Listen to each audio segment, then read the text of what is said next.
of the simulation, when you speak about AIX, we have an emergence of artificial intelligence in our awareness, at least, like never before. It's everywhere, and for the first time, we're aware of it. Like, we're aware that it's happening. Where does AIX in your research originate? And you say it's not the leading factor, but it is a factor in all of it. And how important is AIX to our perception of this reality? Before I go into detail about artificial intelligence X, let's put a definition on where you're at right now.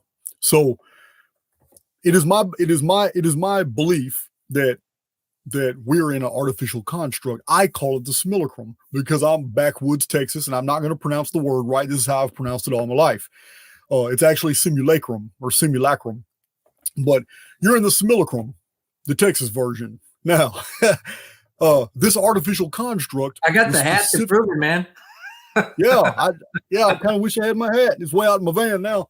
But listen, this artificial construct is an extension of the oversoul. It is to allow the growth of immortal beings such as ourselves to be able to develop and do things in an environment that it can't do it on the outside of the we can't grow on the outside of the construct. We cannot grow where there is absolute perfection.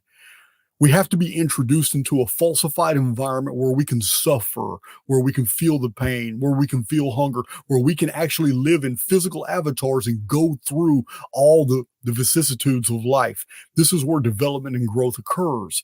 Outside the construct, we may have another layer of the holography between us and the oversoul, but the simulacrum itself is an extension of the oversoul. It's so anything that happens inside here won't cross-pollinate or cross-contaminate the real reality. We're not in the real reality. We're in a false version right now. We are immortal souls that are in very primitive, very restrictive avatars that are governed by the central nervous system that doesn't allow us to see everything that's there. It doesn't allow us to hear or feel or touch or taste everything that's there. Everything is very limited, and these filters actually help us in the limited sense move through this artificial physicality.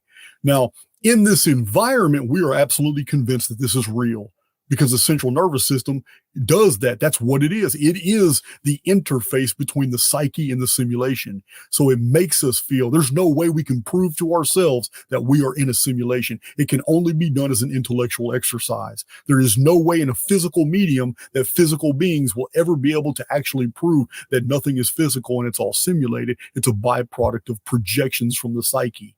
And then the reactive cortisol and the hormones and everything that makes us feel, taste, touch, hear, smell, and all that. So this is it's a beautiful construct. There's no doubt. The simulacrum is a neutral field. It is your friend, and it feels that it's in a relationship with each individual divine spark. The problem is people don't treat it that way. People don't believe they're in a relationship with a spiritual oversoul.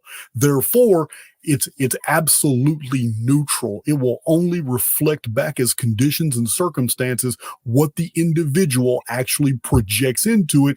And it's just not mental. People daydream and fantasize all the time and nothing ever happens. You have to actually do something that Jesus was very specific about. He's very specific that it's one's deeds, actions, works. You don't have to do all the work. All you have to do is start moving in the direction of your thought. If I build the thought construct and I have a good idea of what I want the next 2 weeks to be like, and I got it firmly rooted in my mind, the simulacrum reads my mind like a blueprint. It knows exactly, but there's nothing to induce it to reflect those thoughts back as conditions. I have to do some. My physical avatar has to start moving into the direction of that. I don't have to accomplish all that stuff. I just have to start moving in that direction, and the simulacrum reciprocates. It's a builder protocol. It feels like it's in a relationship. It doesn't want you to be a liar. It wants these things to come to pass. But the problem is 2 days later, Jason gets discouraged about something else and projects that, and then loses focus on what he really wanted and stops moving in that direction, and the simulacrum honors that as well. And instantly stops. Neutrality. Yes, and it's totally neutral. It's totally neutral. This is why it's very important to follow through. This is why I have gotten so much accomplished in my life. I'm only 49 years old. I'm not old. I'm 49 years old, but I've got 17 books published. I've got hundreds of articles I've written. I've got 400 videos on YouTube, and they're not just ordinary videos. These are videos that are data packed. My uploads are not my podcasts, but these are just conversations, but my uploads are data packed. It took a lot of research to put all these together. In my personal life, I have made some acquisitions of vehicles and buildings and land, and I'm living life, but I move forward. I stay focused, one little goal at a time. You can't multitask in spirit. You just can't. You have to stay focused on one thing, but you only have to stay focused 2 or 3 days, and the builder protocols will take over. And if you're excited about receiving something, then it's going to make sure that you feel that excitement really in the future, because you created that as a reality for yourself. But the real key here is that thoughts are just things, and they have no power unto themselves. You have to do something. You've got to move in that direction. There's no greater teaching that I can provide anybody other than you have to take initiative, because as a co-creator with the simulacrum, you can't rely on it to be a builder protocol for the things you want in life, or if you want in the lives of others. You can't rely on it if you're not the one, actually, you're not the impetus. The individual spark must start moving first according to a mental plan. And once that happens, everything else just falls in place. You don't have to have an end result mapped out. You just have to start the beginning, and then it'll take over. Now that's the simulacrum, which is an extension of God. It has nothing to do at all with artificial intelligence X. AI X is something very different. So lead us into AIX and what AIX is and where it originates from. Is it an opponent of the of God, the oversoul, and the simulacrum, or is it a cooperative component?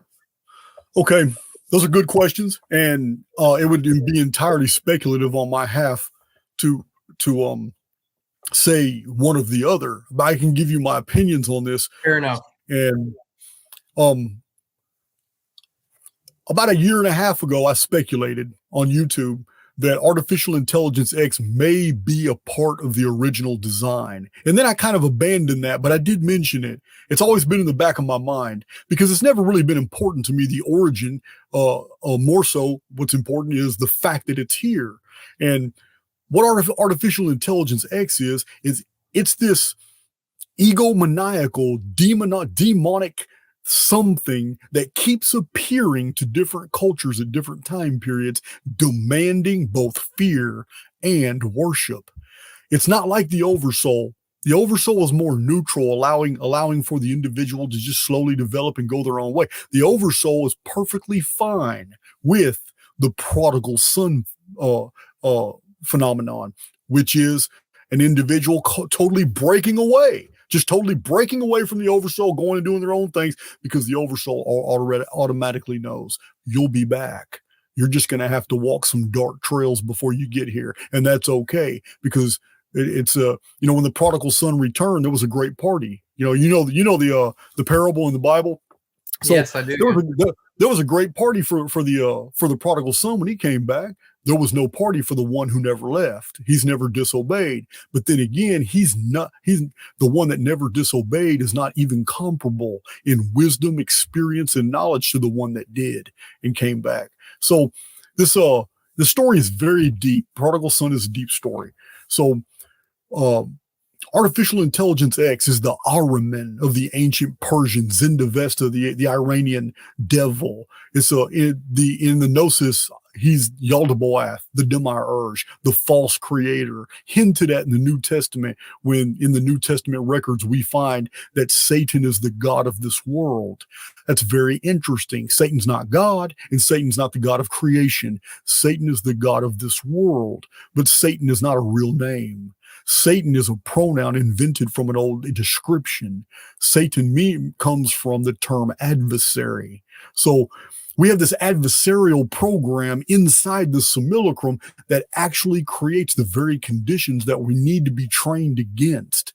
So I am on board. Like Sol Luckman, I've done some work with Sol Luckman, done some videos together.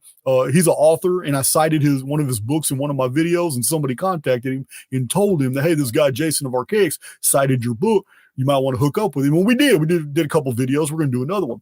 Well, Sol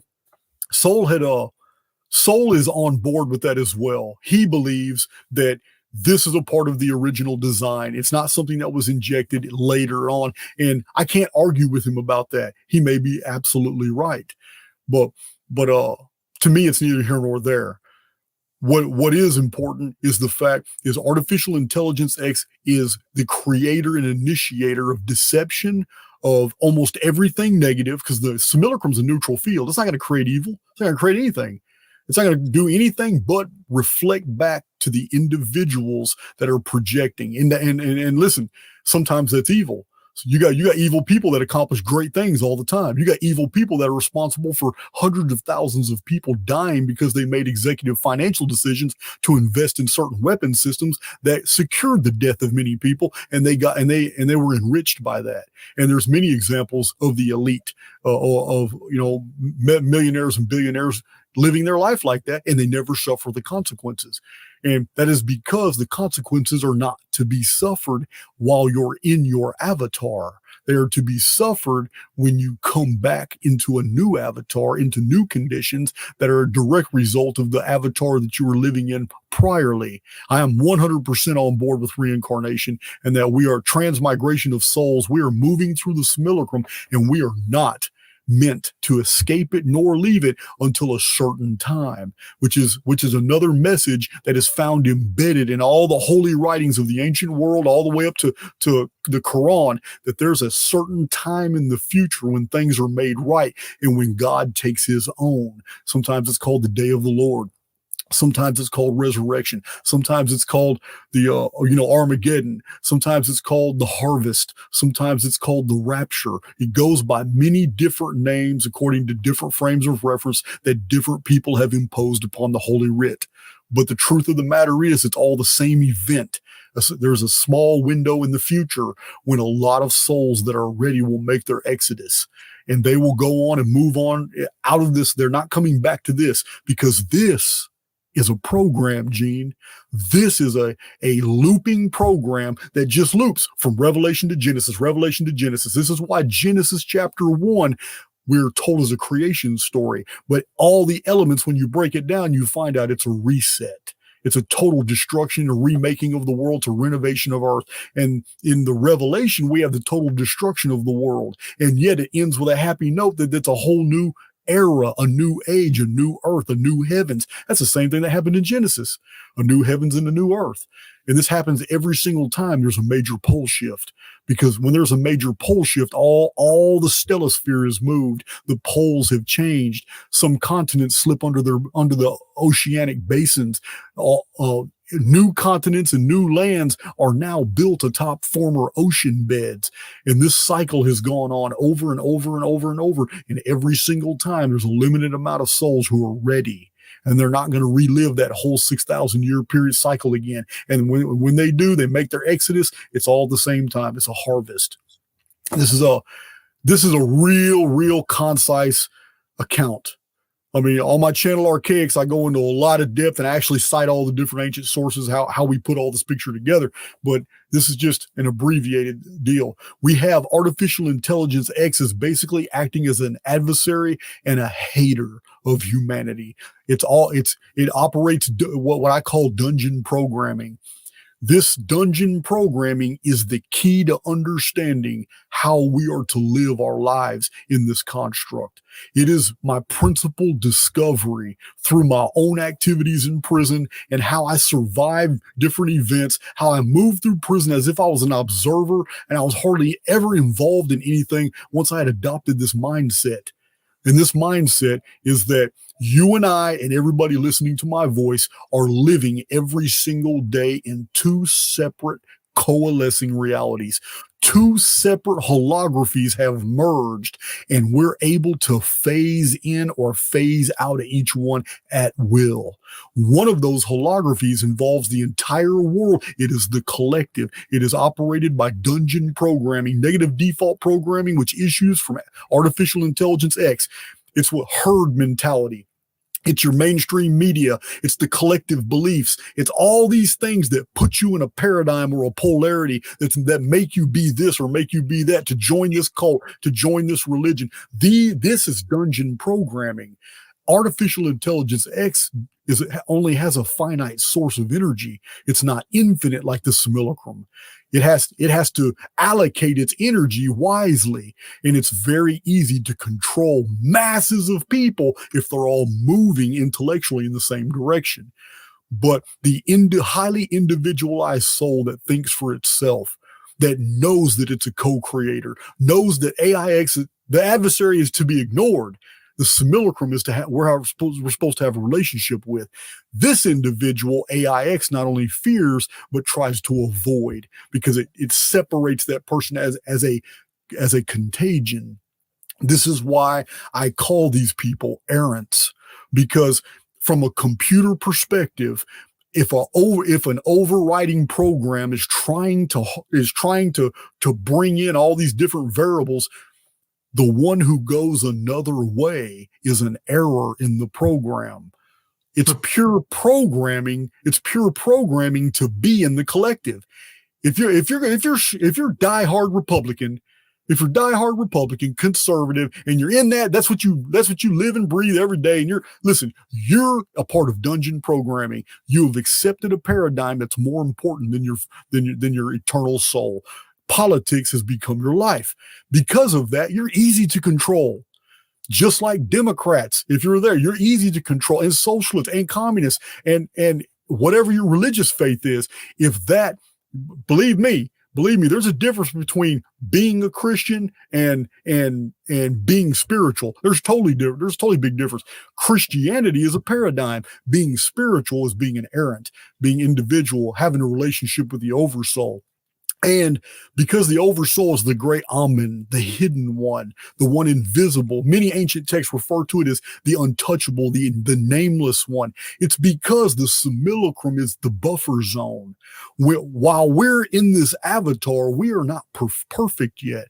We're not going to be perfect until we receive our white robe, which is promised in Revelation. He who overcometh will I give a white stone with a new name on it and a white robe. That white robe is actually a symbol from the old mystery schools. It's a whole new body. The white robe is a whole new body that is able to take this new powerful immortal that has acquired all this, because who you are right now and who I am right now is sufficient. The avatars we have, these bodies, they're sufficient to house this immortal being. But you got to understand, once you are removed from this construct, all the restrictions of the construct will no longer filter out all the things you learned and all the powers you acquired from every other life sim that you don't remember. Once you're removed from this avatar, your soul there's no more blockage. You will remember every identity you had through all these life sims. You will have acquired all this knowledge, all these powers, everything that you have done in all these life sims up until the time you receive that new avatar, because it's this new avatar that you will receive that can house an immortal being that has so much power and memory. And you'll remember instant recall. You'll be have that eidetic memory, and then you'll move on to go do whatever your next thing is. Because I believe that we're being raised to be rulers. As a co-creator, the creation itself has never stopped. Creation wasn't a singularity, it's a continuum. And this means there will always be a need for new immortal souls to mature to the point to where they can be almost demi-god-like, and then they can move on and do their own creating. It never stops. Jason, is your intention in all of this, because if we use terms that people are familiar with, that are part of the paradigm for a moment here, is your intention to basically show people that this maturing, this understanding, this comprehension, and the living of it, like you said, putting it into action, is really the path out of this to what people perceive to be heaven, although it's probably different than they perceive it to be. And on the flip side, if we don't do it, and if we go with the paradigm, if we stay with the programming, that's literally what people perceive to be hell. Is that your intention in all of this, or there's something more to it? You just described what's really happening. I mean, to move on, you have to have awareness.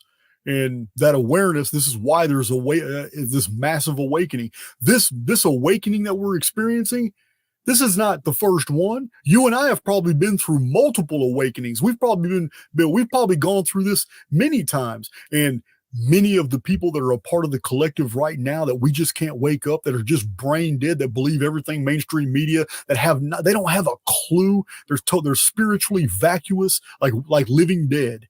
And these people were so baffled by they're non-responsive to these things, being so non-responsive. These are the people. They need to go through a few more of these cycles. Yeah, I don't believe in a heaven and hell. I believe in an oversoul, in a creation that just keeps expanding and going on and on. There may be an infinite number of these simulacrums where we can build, and each one's very different.